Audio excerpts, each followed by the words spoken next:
9월 15일부터 6개월 가까이 우리 대한민국을 뒤흔든 드라마로 대장금이라는 드라마가 있었습니다. 이영애 씨와 지진이 씨가 주연으로 나온 이 드라마는 평균 시청률 42%를 유지하는 등 그야말로 전국을 열풍으로 몰아넣는 국민 드라마였지요. 이 열풍은 이내 국내를 뛰어넘어 해외로 수출되더니 바로 한류의 태풍이 되기도 하였습니다. 이영애 씨가 입고 나온 궁중 의상도 참으로 그녀의 얼굴과 함께 세계인들의 이목을 끌었지만 매해 등장하는 궁중 한식 요리의 미학적 색채도 정말 참으로 아름답고 대단한 것이었습니다. 한국 음식은 이 방송을 통해서 전 세계 많은 사람들에게 어느 변방의 보잘것없는 먹거리가 아니라 전 세계의 입맛과 시각을 사로잡을 수 있는 세계 최고급의 요리라는 것을 알리는 것이었습니다. 각본을 쓴 김영현 작가와 함께 제작에 관여한 많은 이들에게 세계인들의 찬사가 쏟아졌음은 물론입니다.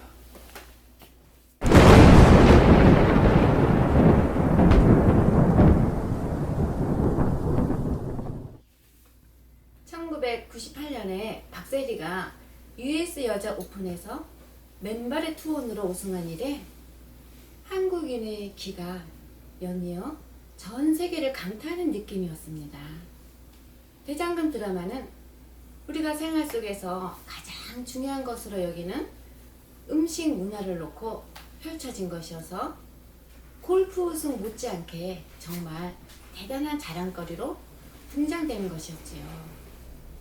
한국 음식 먹고 골프대회 나가서 우승하고 또 끝나고 나면 한국 음식으로 파티해주고 이렇게 박자가 척척 맞는 것이었습니다. 거기에다가 주역들이 모두 한국의 여성들이고 골프나 음식이나 모두 손맛과 관련이 깊으니 한국 여인들의 손놀림 솜씨는 가히 세계 최고라 할 만한 것이 되어버리는 것이었습니다. 한국 여자 우수한 거야 일찍부터 잘 알려진 것이지요. 그런데 그런 한국 여자들 결국 누가 차지하냐고요? 결국 한국 남자들 아니겠습니까? 그러니 한국 남자들 기죽지 말고 어깨 피고 사십시다. 하하. 저는 일찍부터 한국 음식이 일낼 줄 알았습니다.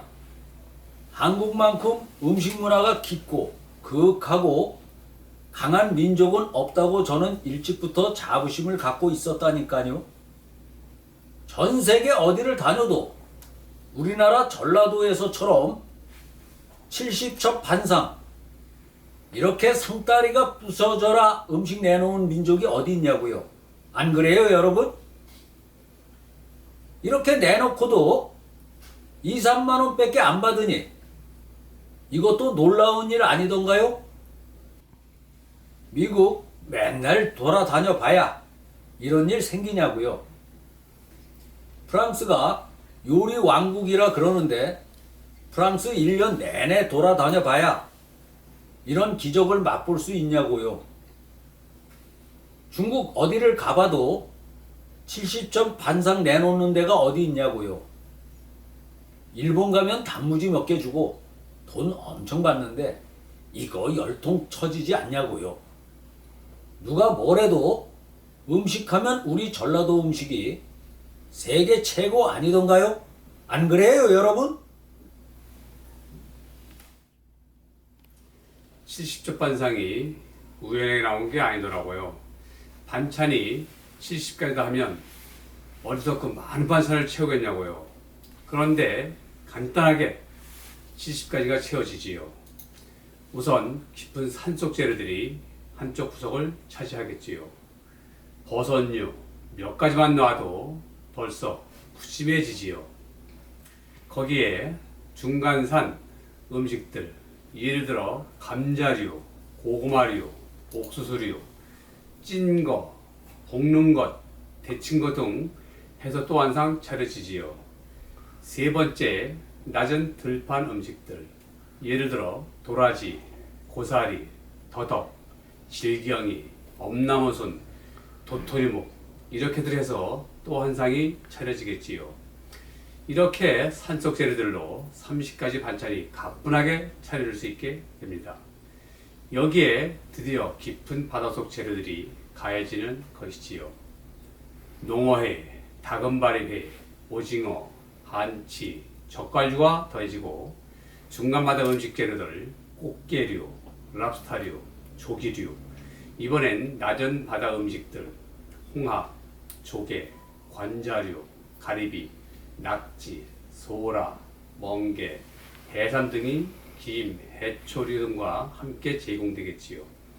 그리고 고기류, 사라다류, 거기에 후식 형태로 사계절 과일들, 포도, 감, 배, 사과 등이 더해지고 식혜, 수정과 사이다, 콜라 등의 음료와 소맥 등의 주류가 끼는 것이지요. 상다리가 부셔져라 양이 정말 많은데 음식의 질도 정말 대단하다 할 수 있는 것이지요. 한국은 전 세계에서 뷔페 문화가 가장 발달한 나라입니다. 그래도 아무려면 미국이 최고가 아닐까 싶지만 사실은 전혀 정반대라 할 수 있겠습니다. 미국이나 유럽의 선진국이라는 데를 가보면 호텔에서도 제대로 된 뷔페를 찾기가 쉽지 않습니다. 한국의 삼선동에 있는 인터콘티넨탈 뷔페나 서대문구 홍은동에 있는 스위스 그랜드 호텔 뷔페 정도면 정말 세계 최고라 할 만하지요. 대개 선진국이라는 데는 정작 음식 문화에서는 후진국들이라 할 만합니다. 선진국 사람들은 자기들보다 아래 국가다 싶으면 그 음식을 천시하고 잘 안 먹으려 하는 경향이 있습니다. 그러다 보니 막상 가짓수가 단조롭고 먹을 게 별로 없지요. 반면에 후진국이나 개도국 같은 경우엔 선진국 음식들이라면 거의 무비판적으로 대부분을 받아들입니다.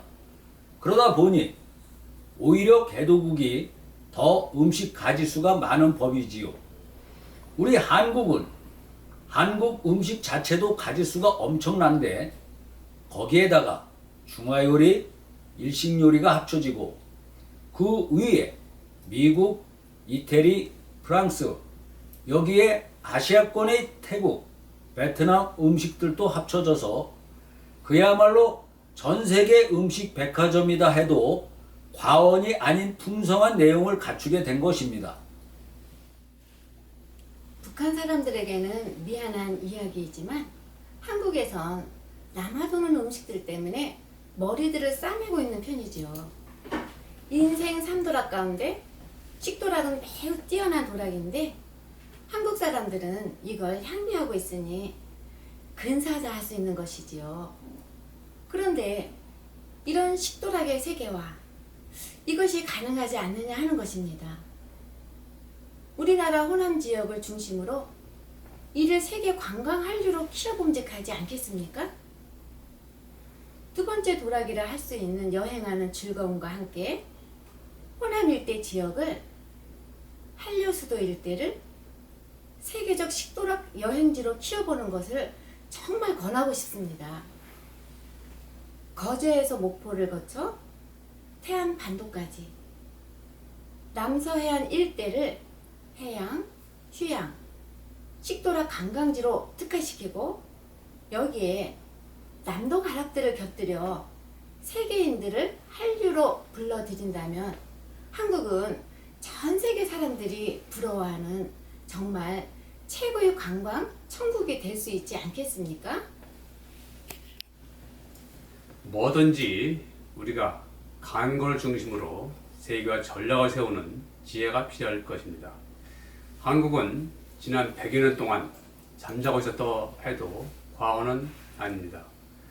그러다가 지난 100년 사이에 갑자기 커졌고 놀라운 발전이 일어났습니다. 비약적인 발전이 있었습니다. 세계가 컴퓨터를 중심으로 한 정보통신혁명 시대로 진입하고 있는데 한국은 이 흐름이 중심 국가가 되어버린 것입니다. 컴퓨터, 인터넷 속도가 세계 최고입니다.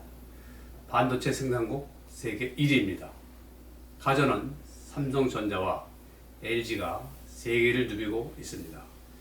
전자공업에서 한국은 독일, 일본, 미국을 제치고 있는 것입니다. 여러분, 이것은 정말 기적이 일어난 것이라 할 수 있는 일입니다. 전 세계 사람들이 한국이 어디야? 어디 붙어 있는 나라야? 궁금해 난리입니다. 이런 세계 사람들을 불러들여 남해안에서 요트 타고 펜션에 들어가 해수욕하고 골프 한 게임 치거나 관광 투어 끝낸 뒤 저녁 만찬으로 70첩 반상으로 파티하고 이러면 전 세계 사람들이 한국이 세계 최고다 하지 않겠습니까? 우리 한국이 세계 문명의 중심을 선도하는 것은 꿈이 아닐 것입니다. 한국은 동서양 문명의 교접지대에 위치하고 있습니다. 불교와 기독교가 100여 년 가까이 서로 교접하고 살았는데도 종교전쟁이 일어나지 않는 매우 희귀한 경험을 갖고 있는 나라입니다.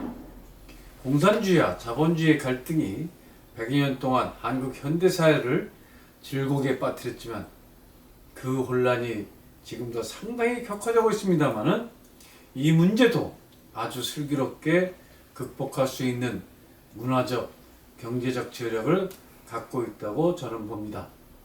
한국의 헌법은 누구나 사상의 자유, 종교의 자유를 갖는다고 되어 있고 모든 국민은 법 앞에 평등하다고 되어 있어서 한 사람 한 사람이 바로 그 무엇하고도 바꿀 수 없는 천부의 인권을 지니고 있다는 하나님 나라 백성론으로 재교육된 사람들인 것입니다.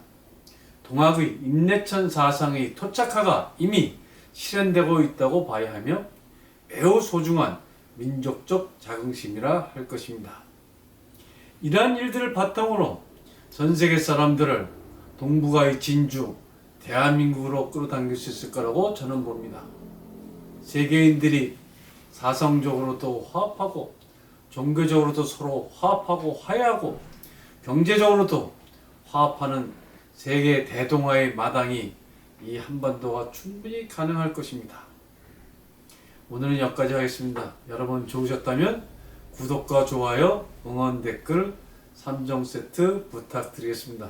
여러분의 응원이 저희 방송이 명품 방송이 되는데 결정적인 역할을 해 주실 것입니다. 그럼 다음 시간에 다시 만나 뵙도록 하겠습니다. 감사합니다.